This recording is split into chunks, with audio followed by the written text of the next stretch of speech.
Oke, Assalamualaikum warahmatullahi wabarakatuh. Kita kembali membahas kali ini adalah rekrutmen, seleksi, dan penempatan tenaga kerja. Ada paradigma mengatakan bahwa dari person job fit menuju person organization fit. Melihat person job fit adalah melihat kesesuaian kualifikasi calon tenaga kerja dengan persyaratan jabatan yang tersedia. Sementara person organization fit adalah melihat kesesuaian kualifikasi calon tenaga kerja dengan budaya organisasi, bukan hanya persyaratan jabatannya saja. Tahapan di organisasi adalah pertama perencanaan SDM, kedua adalah analisis jabatan, ketiga adalah rekrutmen, keempat adalah seleksi, kelima adalah penempatan.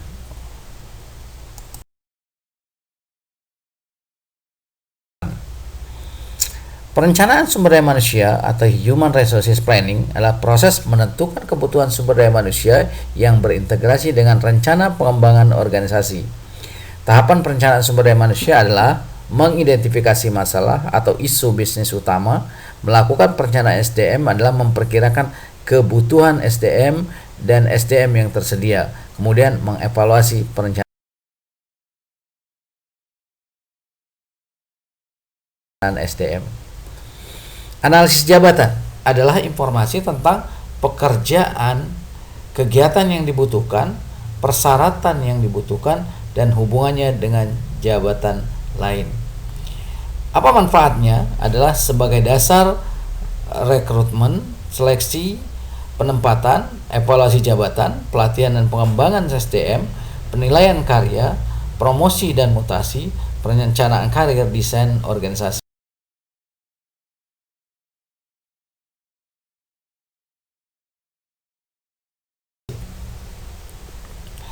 Rekrutmen atau proses pencarian calon tenaga kerja adalah proses mengumpulkan calon tenaga kerja. Faktor-faktor yang mempengaruhi adalah sumber dan metode, tipe posisi yang ditawarkan, biasanya lokasi yang tersedia. Sumber pelamar. Nah, di antaranya sumber pelamar adalah ada internal. Internal itu artinya promosi, mutasi, atau pengkaryaan kembali karyawan yang sudah habis masa kerja atau pensiun. Proses penawaran posisi kosong untuk diisi oleh sumber tenaga kerja di internal perusahaan biasanya disebut dengan job posting. Eksternal tentu saja melalui iklan, media cetak dan elektronik, agensi lamaran, walk-in atau depnak.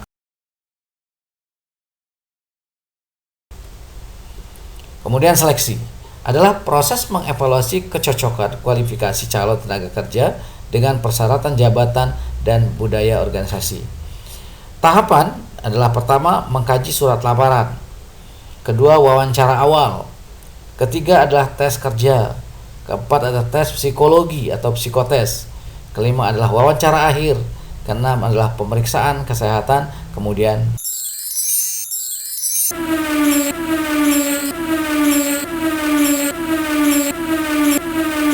penerimaan. Kemudian tahapan rekrut adalah sebagai berikut. Yang pertama adalah screening surat lamaran dan resume kurikulum vitae. Kemudian tes kerja dan psikotes, kemudian wawancara psikologi, kemudian wawancara dengan user atau calon user atau manajer dari user. Keempat adalah wawancara direksi, kemudian tes kesehatan, kemudian orientasi karyawan baru, dan kemudian penempatan atau karyawan itu gabung. Lalu bagaimana mengkaji surat lamaran? Lamaran disortir, di screening apakah layak untuk diseleksi atau tidak dengan mempertimbangkan biasanya kualifikasi pendidikan, pengalaman kerja, karakteristik personal, prestasi, surat rekomendasi atau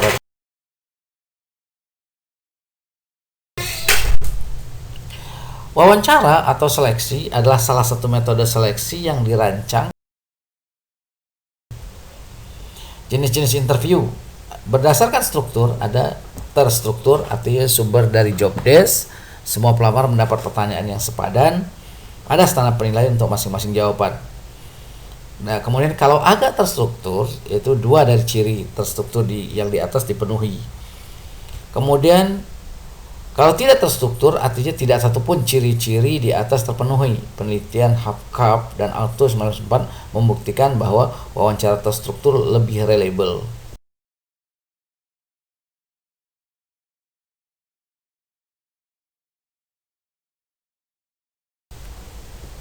Jenis-jenis interview juga masih termasuk dalam jenis interview berdasarkan media, face to face, telepon, video conference, atau written interview.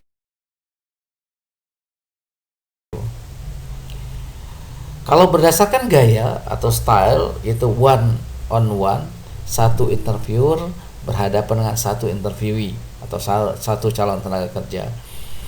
Secara serial artinya berurutan, bertemu atau berjumpa beberapa interviewer dalam satu hari. Sementara kalau written adalah datang lagi setelah lulus dari interviewer pertama. Jadi setelah di interviewer pertama dia boleh pulang, kemudian datang kembali untuk ketemu dengan interviewer kedua dan seterusnya.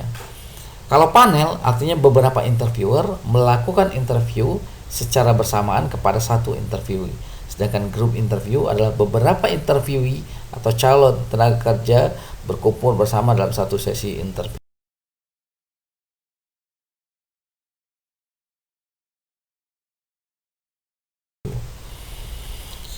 Hal-hal yang perlu diperhatikan.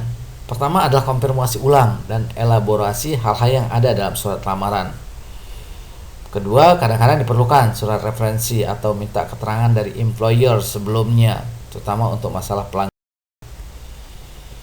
Tes kemampuan dan psikotes. Ada checkpoint, esai, ada juga disebut dengan observasi, ada presentasi, ada diskusi kelompok, artinya diskusi bebas tanpa dipimpin.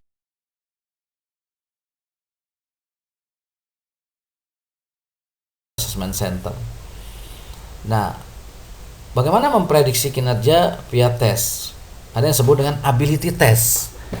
Artinya cognitive ability test artinya memprediksi kemampuan mengekspresikan sesuatu secara oral maupun tertulis, memori, logika, matematika, deduksi dan induksi, pengetahuan umum dan lain-lain lah. Meskipun tes ini paling sering digunakan, tetapi juga paling sering menyebabkan perusahaan digugat di pengadilan. Jenisnya Wonderlic, personal test, BCAT, Miller, analogis test dan lain-lain. Itu adalah jenis dari ability test. Perceptual ability test adalah kemampuan berbahaya. Ada psikomotor ability, finger dexterity, manual dexterity, response control, reaction time, arm hand steadiness dan lain-lain. Untuk pekerjaan yang fokus pada kemampuan fisik seperti tukang kayu, polisi, operator, driver dan lain-lain. Kemudian ada physical ability, diperlukan untuk pekerjaan yang membutuhkan kekuatan fisik dan stamina seperti polisi, pemadam kebakaran, lifeguard, bisa dilakukan dengan simulasi. Ada juga skill test, work sample, umpamanya pelamar diminta melakukan tugas-tugas sesuai dengan pekerjaan yang dilamarnya. Ada juga menggunakan assessment center, teknik seleksi dengan menggunakan berbagai metode assessment sesuai dengan pekerjaannya dan observasi oleh beberapa asesor.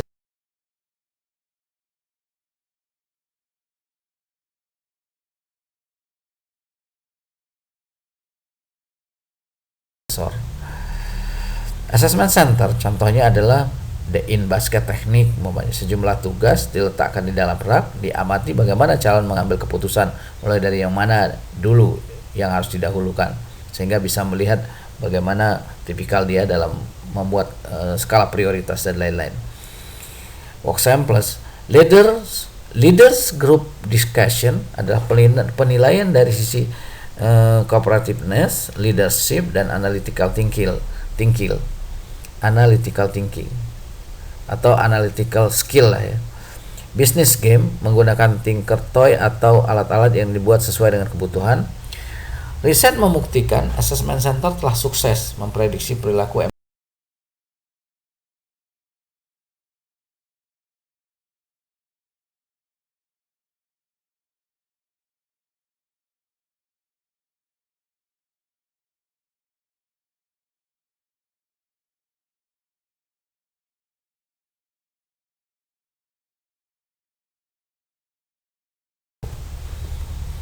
Ada personality inventory. Personality inventory semakin populer digunakan. Contoh tes EPPS, 16 personality factor, Minnesota, multivariate lain. Penempatan adalah bagaimana kecocokan tugas dengan pegangan jabatan, mempertimbangkan posisi yang tersedia.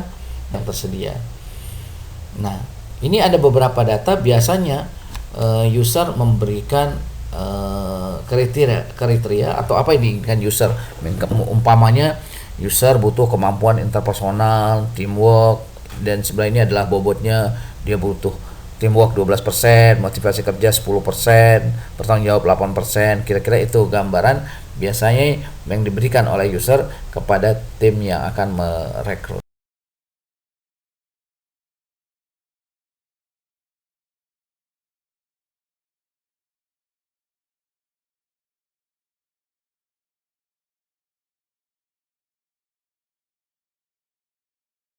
Oke, terima kasih bahasan kita.